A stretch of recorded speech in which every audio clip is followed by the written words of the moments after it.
یہ مثال انٹیوں میں پائی جاتی ہے. خواتین کو شکایت ہوتی ہے بھائی میاں جو ہے ہمارے حقوق ادا نہیں کر رہا. بالکل صحیح شکایت ہے. اگر وہ خرچہ نہیں دے رہا ہے, نان نفقہ نہیں اٹھا رہا ہے, جیسا خود پہنے ویسا اپنی زوجہ کو پہنائے, یعنی ویسا کا مطلب جس اسٹینڈرڈ کا لباس خود پہنتا ہے اسی اسٹینڈرڈ کا, بولو نا, اب بولنے نہیں دے گا نا, اپنے خلاف بات جاری ہے. بیگم کو وہی اسٹینڈرڈ. جی جی جی جی جی خیال کا لفظ نا مبہم ہے. وہ ہر آدمی کہتا ہے میں تو خیال کرتا ہوں, تو اس لیے میں خیال کو نہیں پوری تھوڑی ڈیٹیل بتاتا ہوں. جس اسٹینڈرڈ کا خود کھاتا ہے اسی اسٹینڈرڈ کا زوجہ کو کھلائے. ایسا نہیں ہے کہ خود پیزے برگر پھوڑ رہا ہے جا کے اور اس کو مسور کی دال پہ ٹرکھایا ہوا ہے. تو یہ سارا اسٹینڈرڈ, اس کا جو لیونگ اسٹینڈرڈ ہے وہ آپ کے لیول کا ہونا چاہیے, جو آپ کا اسٹینڈرڈ ہے. تو یہ ذمہ داری کس نے لگائی ہے بھائی؟ بولو نا. اسلام نے, اہل مغرب نے یہ ذمہ داری مرد پہ نہیں لگائی ہے. ہماری خواتین شکایتیں کرتی ہیں کہ میاں حقوق ادا نہیں کر رہا, یہ نہیں کر رہا, وہ نہیں کر رہا. بالکل صحیح ہے بھائی, اس کے باپ کو بھی کرنا پڑے گا.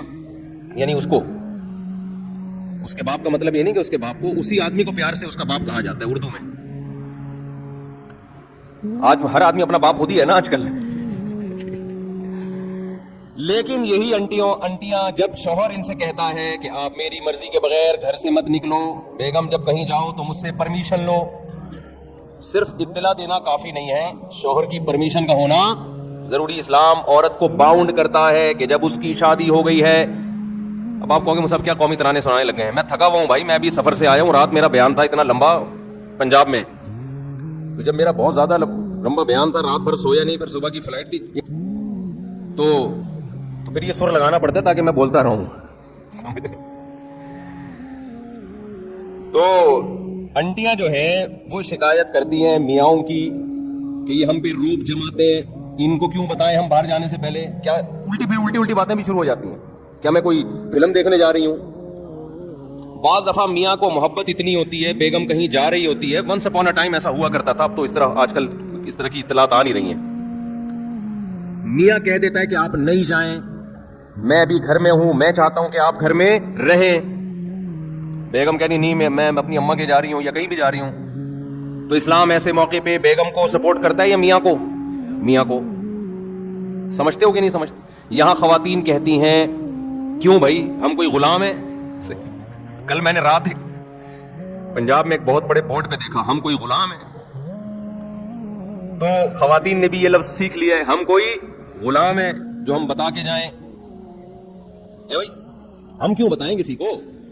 تم کون ہوتے ہو پوچھنے والے؟ پھر ہر وقت کی پابندیاں لگائی ہوئی ہیں میرے اوپر, ہر وقت کی پابندیاں ٹھیک ہے, غیر اخلاقی حرکت ہے ہر وقت کی پابندی. لیکن بہرحال عورت کو کیا حکم دیا جائے گا کہ وہ اس معاملے میں شوہر کی اطاعت کرے. آج کل جیسے مردوں نے حقوق ادا کرنا چھوڑ دیے تو خواتین بھی بہت ساری لبرل ہوتی جا رہی ہیں, وہ میاں کو بتانا ضروری نہیں سمجھتی. ایسے بھی کیسز آتے ہیں, میاں صاحب کہہ رہے ہیں بھائی ان سے نہیں بات کیا کرو, اس سے نہیں جی, تم کون ہوتے ہو روکنے والے؟ تو بھائی جب آپ میاں سے اپنے حقوق لے رہی ہو کس کے نام پہ؟ اسلام اس کو پابند کر رہا ہے, سمجھ لیں آپ. اسلام کے علاوہ کسی کا باپ بھی شوہر کو پابند نہیں کر سکتا, خوب سمجھ لو. اور اسلام کی پابندی اگر نہ ہو تو کوئی بھی زوجہ کے حقوق ادا نہیں کرے گا, قانون کروا ہی نہیں سکتا.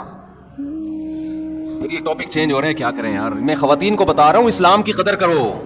یہ جو میاں پاکستان میں اور اسلامی ملکوں میں میاں جو خرچہ کرتے ہیں نا بیگموں کے اوپر, جو حقوق ادا کرتے ہیں, یہ اسلام کی وجہ سے کرتے ہیں, یہ گورنمنٹ کے لا کی وجہ سے نہیں کرتے. لا میں اتنی طاقت نہیں ہے کہ حقوق ادا کروا دے.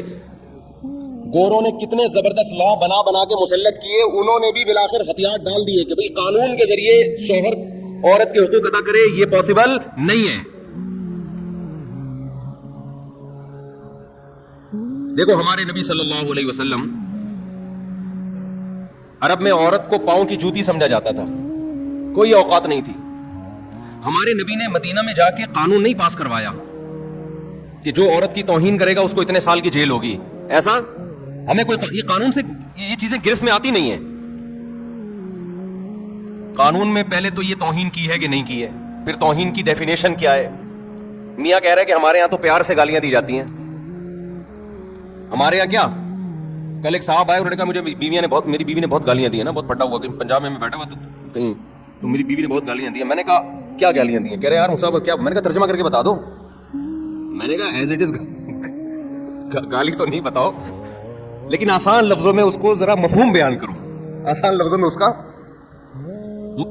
تو خیر میں یہ عرض کر رہا تھا کہ نبی صلی اللہ علیہ وسلم کے دور میں بیٹی کو زندہ دفن کیا جاتا تھا.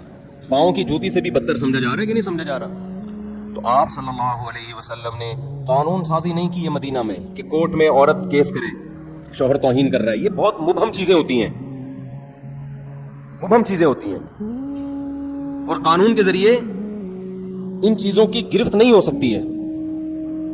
بلکہ آپ صلی اللہ علیہ وسلم نے یہ بتایا کہ میں اللہ کا پیغمبر ہوں, اور دلائل سے ثابت کیا. اللہ نے اتنے معجزے دیے جس سے صحابہ کو یقین ہو گیا کہ آپ کس کے پیغمبر ہیں؟ اللہ کے. پھر قرآن میں اللہ نے آیتیں نازل کی, لَقَدْ كَانَ لَكُمْ فِي رَسُولِ اللَّهِ أُسْوَةٌ حَسَنَةٌ, تمہارے لیے پیغمبر کی زندگی میں بہترین نمونہ ہے. فالو کرنا ہے تو کس کو فالو کرنا ہے؟ پیغمبر کو. اب لوگ سمجھ گئے پیغمبر جو جو کرتے چلے جا رہے ہیں ہمیں وہ کرنا ہے, نہیں کیا تو پنشمنٹ کس کی طرف سے ملے گی؟ اللہ کی طرف سے. اب کوئی دیکھنے والا نہیں ہے, اب نہ کوئی وکیل کی ضرورت, نہ کیس کی ضرورت. کس کا خوف بٹھا دیا ہے؟ اللہ کا.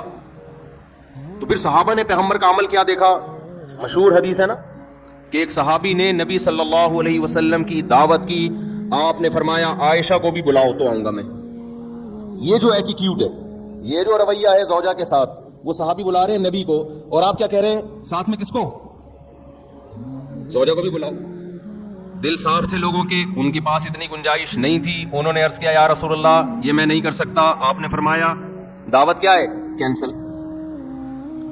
پھر ان صحابی نے کچھ دنوں بعد دعوت کی, یا رسول اللہ آپ کی دعوت کرنا چاہتا ہوں. آپ نے فرمایا عائشہ کو بھی بلاؤ. صحابہ آپ کا یہ عمل بولو دیکھ رہے تھے, تو سیکھ رہے تھے نا کہ کیسے زوجہ کے ساتھ کیسا رویہ ہوتا ہے. انہوں نے کہا نہیں ہو سکتا, آپ نے فرمایا نہیں جا سکتا. پھر تیسری مرتبہ صحابی نے عرض کیا یا رسول اللہ آپ کی دعوت کرنا چاہتا ہوں. اچھا میرے سے یہ بیان خواتین سنتی ہیں نا, وہ کہتی ہیں ہائے کاش مفتی صاحب کتنے اچھے, اللہ اپنی بیگموں کے ساتھ کیسے ہوں گے. تو مجھے وہ لطیفہ یاد آتا ہے جو مولوی اس طرح بیویوں کے حقوق بیان کر رہا ہوں نا, خواتین بڑی متاثر ہوتی ہیں کہ ان کے گھر والے کتنے خوش قسمت ہوں گے. ان کی تو کبھی دعوت ہوتی ہوگی تو کہتے ہوں گے بیگم کے ساتھ بلاؤ تو ہوں, ورنہ میں نہیں آ رہا, جاؤ. تو وہ لطیفہ تمام خواتین سن لیں. ایک آدمی جو تھا نا ڈرائیونگ کر کے اپنی بیگم کو لاتا, بیگم اگلی سیٹ پہ بیٹھی ہوتی, اس کی بیگم اسکول ٹیچر تھی, تو لاتا اسکول کے باہر گاڑی کھڑی کرتا, اترتا, بیگم کا گیٹ کھولتا, دروازہ نا لاک کھولتا, وہ جاتی. تو خواتین دوسری دیکھتی یار کتنی رسمت دے رہا ہے, خود اترتا ہے ڈرائیوروں کی طرح دروازہ کھولتا ہے باہر سے نا. رشتے آنا شروع ہو گئے.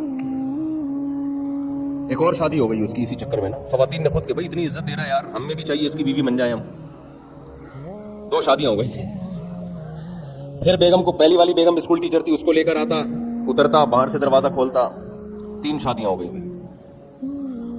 صحیح ہے نا. وہ بھی گھلنا بنا ہوا, بتا نہیں رہا ہے کسی کو اصل کہانی کیا ہے. اس نے کہا ہونے تو خود سے آ رہا ہے بھائی. اور خواتین دیکھ رہی ہیں, متاثر ہو رہی ہیں بھائی, ماشاءاللہ ماشاءاللہ. پھر ایک دن آیا, دروازہ ایسے ہی کھولا, چوتھی بھی ہو گئی. بعد میں پتا چلا یہ دروازہ باہر سے کھلتا ہے, اندر سے لاک خراب ہے اس کا. جو دروازہ ہے اس کا لاک اندر سے خراب ہے. تو جب تک پوری تحقیق نہ کر لو نا بھائی, کسی سے متاثر مت ہو. تو ضروری نہیں ہے کہ جو مولانا صاحب ممبر پہ بیٹھ کے بڑے اچھے بیانات کر رہے ہیں خود بھی اتنے اچھے ہوں, یہ کوئی ضروری نہیں ہے. اس لیے زیادہ انسپائر ہونے کی ضرورت نہیں ہے. تو نبی صلی اللہ علیہ وسلم نے کیا فرمایا کہ عائشہ کو بھی بلاؤ. تو تیسری دفعہ میں جب انہوں نے دعوت دی, تو جب آپ نے فرمایا کہ عائشہ کو بھی بلاؤ, تو انہوں نے عرض کیا کہ ٹھیک ہے یار. تو صحابہ آپ صلی اللہ علیہ وسلم کا یہ عمل اپنی آنکھوں سے بولو دیکھ رہے تھے. اب کوئی قانون سازی کی ضرورت نہیں تھی. اللہ نے پہلے بتا دیا تھا کہ تم نے فالو کس کو کرنا ہے؟ پیغمبر کو فالو کرنا ہے, ان کا رویہ دیکھنا ہے. حضرت عمر رضی اللہ تعالی عنہ کی زوجہ نے ایک دفعہ اونچی آواز سے بات کی, تو وہ غضبناک ہو گئے کہ یہ کیا بھائی. انہوں نے فرمایا کہ پیغمبر, پوری حدیث کے الفاظ مجھے یاد نہیں, انہوں نے فرمایا کہ پیغمبر صلی اللہ علیہ وسلم کی زوجہ کبھی پیغمبر صلی اللہ علیہ وسلم سے اونچ نیچ ہو جاتی ہے.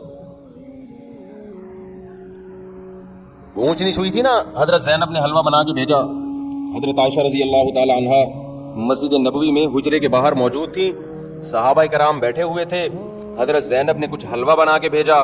حضرت عائشہ رضی اللہ تعالی عنہا کو غیرت آئی کہ میری باری میں سوگن کی مداخلت کیوں ہو رہی ہے.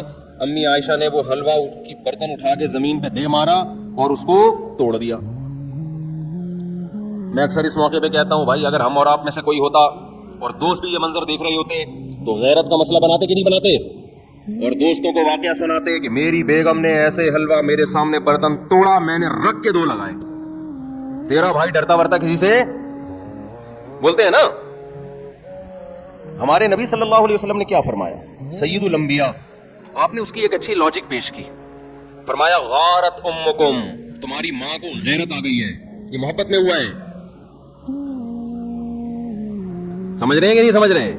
ان کو یہ ہوا کہ باری میری ہے تو کسی اور کے گھر سے گفٹ کیوں آ رہا ہے, دوسری زوجہ کے گھر سے. یہ غیرت میں کیا, یہ کوئی غصہ نہیں ہوئے, زمین پہ بیٹھ کے وہ برتن اٹھا لیا. اور جب حضرت عائشہ کا غصہ ٹھنڈا ہوا تو فرمایا کہ برتن کے پیسے دے دینا, زمان تو آئے گا نا. یہ تو نہیں کہ غیرت میں آپ نے کچھ بھی کر لو تو زمان تو آتا ہے نا. تو میں جب یہ حدیث پڑھی میں حیران ہوا. میں نے کہا یار اگر ہم لوگ ہوتے تو ہم یہ واقعہ 20 لوگوں کو بھی سناتے ہیں, بھائی تیری بھابھی نے ایسا کیا آج, اور تجھے پتا ہے ہم سسرال سے ڈرتے ورتے نہیں. اور دوست بھی مردانگی کے چیلنج دیتے ہیں, بھائی تو جورو کا غلام ہے, تیرے گھر میں برتن ٹوٹ رہے ہیں, ٹھیک ہے نا, تیرے گھر میں کیا ہو رہا ہے, اور وہ بھی تیرے دوستوں کے سامنے, شاگردوں کے سامنے. کوئی تمیز ہے یار, رکھ کے لگایا کیوں نہیں تو نے. لیکن صحابہ نے یہ منظر بھی اپنی آنکھوں سے دیکھا. یہ حدیث تو صحابی بیان کر رہے ہیں نا, کہ نبی نے اس کی توجیح کی, غارت امکم, تمہاری ماں کو غیرت آ گئی. تبھی تو حدیث میں آتا ہے. دیکھو یہ واقعہ سننے میں الگ ہے, سننے میں تو آپ سمجھ رہے ہو بھائی نارمل ہے. حقیقت یہ ہے کہ جب گزرتی ہے تو پتہ چلتا ہے کہ اس کے لیے تھوڑے بہت اخلاق کافی نہیں ہے, بہت بڑا ظرف ہونا چاہیے. اور خاص طور پر وہ پیغمبر جن کو سب فالو کر رہے ہیں, مقتدا اور رہبر ہیں, جن سے افضل اس کائنات میں اللہ نے کسی کو پیدا کیا نہیں ہے.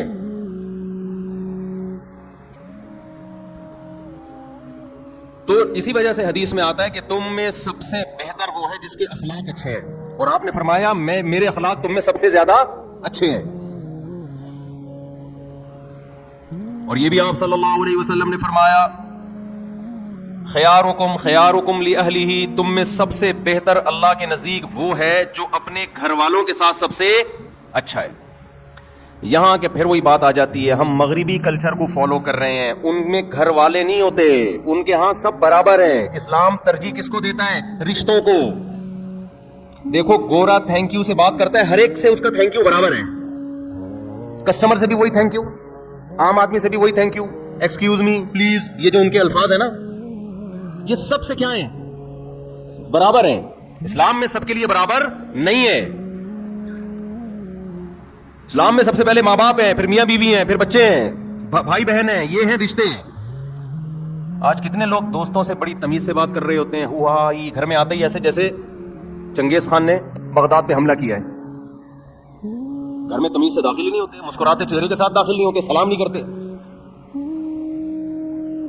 جو میں نے آبزرو کیا ہے نا, جس کی لاٹھی اس کی بھینس, جو پاورفل ہے نا وہ حاوی ہے بس. مرد اگر پاورفل ہے تو وہ حقوق نہیں دے گا, وہ دبائے گا. عورت طاقتور ہے تو وہ مرد کو کھا جائے گی, مرد طاقتور ہے تو عورت کو کھا جائے گا. جس کی لاٹھی اس کی بھینس. جب اللہ کے خوف سے حقوق ادا ہوتے ہیں, اللہ کی چاہت میں حقوق ادا ہوتے ہیں, تو آپ طاقتور ہو تو بھی حقوق ادا کرو گے, آپ کمزور ہو تو بھی, کیونکہ آپ کو پتا ہے کہ میں کس کی وجہ سے حقوق ادا کر رہا ہوں, مجھ پر کون ہے, اللہ ہے, میں اس کو راضی کرنے کے لیے کر رہا ہوں. تو میں اس کر رہا تھا کہ جب تک اللہ کا یقین اور اللہ کی سزا کا خوف اور اللہ کی جنت کا یقین نہیں ہوگا, انسان ایک دوسرے کے حقوق بھی ادا نہیں کریں گے.